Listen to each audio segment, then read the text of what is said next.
Ako nga pala si Liz, nakatira dito sa Japan sa mahigit 20 years. Nag-resign po ako sa dati kong company na una kong pinasukan bilang caregiver. Matagal na din ako sa company na yun. Sa totoo lang, masakit sa akin ang pag-resign ko dahil doon naapektuhan yung buhay ko. Ngayon po, parang gumigising na lang ako bigla na hindi ko alam kung ano ba yung goal ko sa buhay ko. Masasabi ko naman na wala nang kulang dahil lahat na meron ako. Pero ewan ko sa sarili ko, bakit mas pinili kong bumalik sa zero. Ngayon, nahihirapan ako magsimula muli. Alam niyo ba yung pakiramdam na gumigising ka lang, pero hindi mo alam ang halaga ng bawat paggising mo? Ilang buwan, taon, na rin ba ako ganito? Kapag walang pasok sa trabaho, buong maghapon lang ako nakahiga at naalimpungatan na lang. Nahapon na pala at doon lang ako magsimula kumilos. Pero ngayon, gusto ko baguhin ang buhay ko at magsimula ulit. Kaya naisipan ko gumawa ng video para ibahagi yung part ng buhay ko bilang isang Filipino dito sa Japan.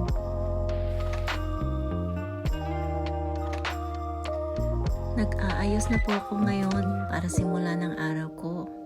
Naligo na rin po ako niyan, kaso kita nyo naman po na sobrang haba ng buhok ko, kaya medyo struggle yung pag-hair dry.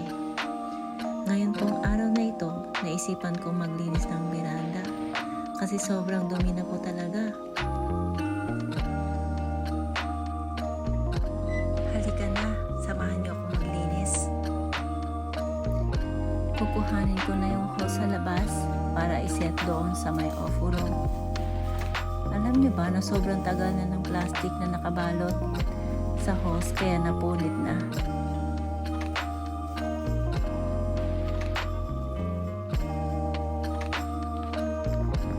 Ayan, dalihin na natin ang hose sa may ofuro.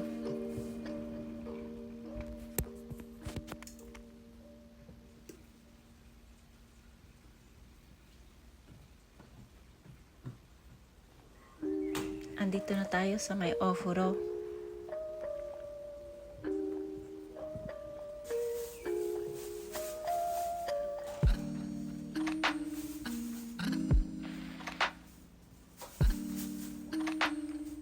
Pagbukas ko ng ofuro, nakita ko ang dami palang basura kaya kumuha muna ako ng plastic para ilagay yung basura. Mayroon pang mga buhok sa lapag. Ayan, kitang-kita nyo. Kaya kailangan linisin ko muna siya. Kasi nakakahiya namang i-video pati yung mga buhok na nasa may lapag na ofuro.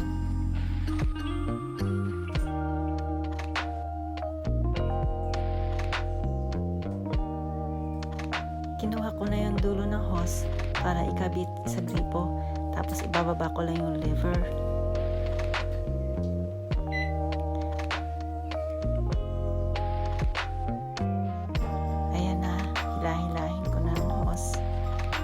Sobrang haba po kasi kaya ipapass forward ko na lang.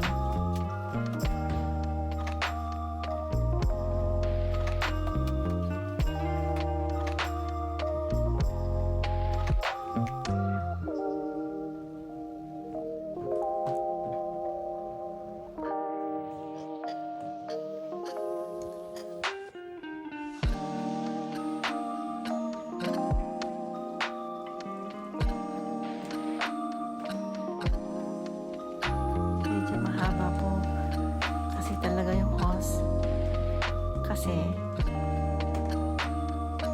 malayo po ang pagitan ng ofuro at veranda kaya kailangan po talaga ng mahabang hose. Ayan, hinihila-hila ko na pero nagbuhol-buhol. Ako, ang hirap po talaga kapag ganito na walang gripo sa may veranda. Ayan, buksan na natin ang veranda. Ayan, kita nyo naman, sobrang dumi po. Sinimulan ko na maglinis. Sobrang tagal po kasi ng paglilinis ko dahil sobrang dumi. Kaya i-pass forward ko na lang. Binuhusan ko siya ng powder, akala ko matatanggal yung dumi. Pero useless din pala kasi dapat talaga kuskusin mo siyang mabuti at hindi dapat gamitin yung powder na panglaban ng damit.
Malapit na ako matapos. Kaya yan, dinakot ko na yung mga malalaking basura kasi nagbabara na siya. Ayaw umagos ng tubig.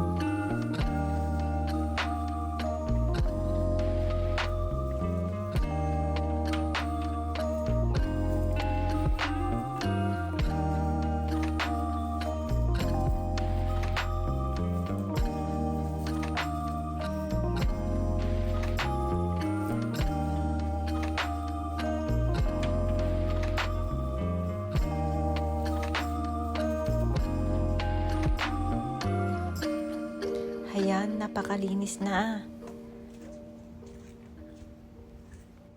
Worth it lahat ng pagod kasi malinis na siya. Sobrang nauhaw talaga ako. Pawis na pawis, kaya ayan, kumuha muna ako ng tubig para inumin.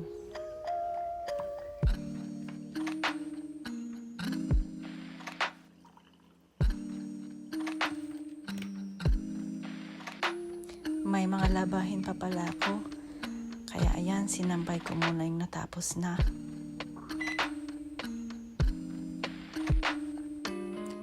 Tapos yung mga natiklop ko na, ilalagay ko na sa lagayan.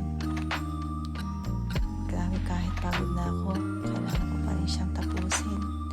Kasi alam niyo na, kapag hindi niyo siya inumpisahan, tatambak na lang siya ng tatambak.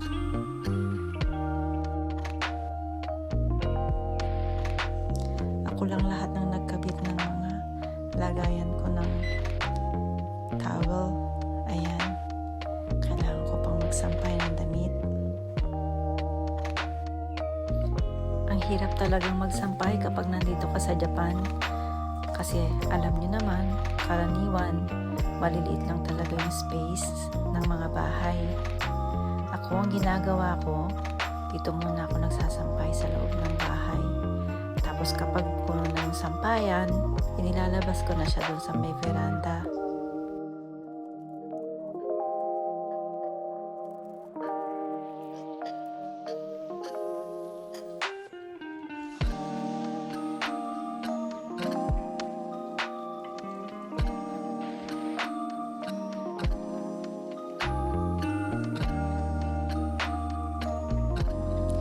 Tapos ko ng isampay yung pangalawang salang ng labahin. Ngayon naman, maglaba ulit tayo ng panibago.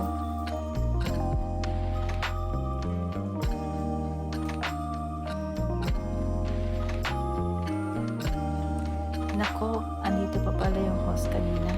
Hindi ko pa siya naliligpit. Pero kailangan ko muna magsimula maglaba. Ayan, pinaghihiwa-hiwalay ko na yung decolor at puting labahin.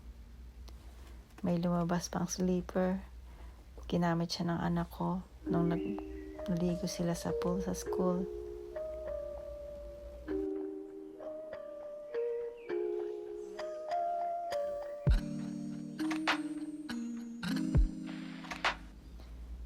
Nilalabhan ko na rin yung mga ginamit niya sa pool, yung swimsuit niya. Ayan, nilalagay ko siya sa net kasi ayoko masira. Ganon din po ba kayo sa bahay ninyo? Gumagamit din po ba kayo ng net para maglaba? Dito ko lang po siya natutunan ng buhat nung lumating ako dito sa Japan. Nung nasa Pilipinas naman ako, hindi ko na kailangan ng net para maglaba. Dire-diretso na siya. Hugas kamay lang.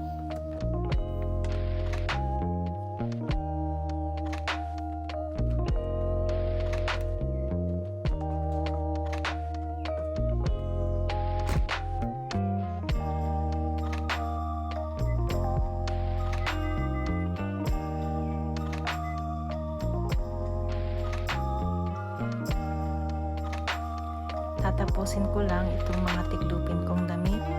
Sobrang dami na kasi talaga niya. Pagkatapos nito, pupunta na po ako sa supermarket. Bala ko po kasing magawa ng fruit salad. Kasi alam niyo naman, talagang nakakamiss na kumain ng fruit salad. Pero walang mga ingredients dito sa Japan. Meron naman, pero kailangan niyo pa talaga bumili sa internet.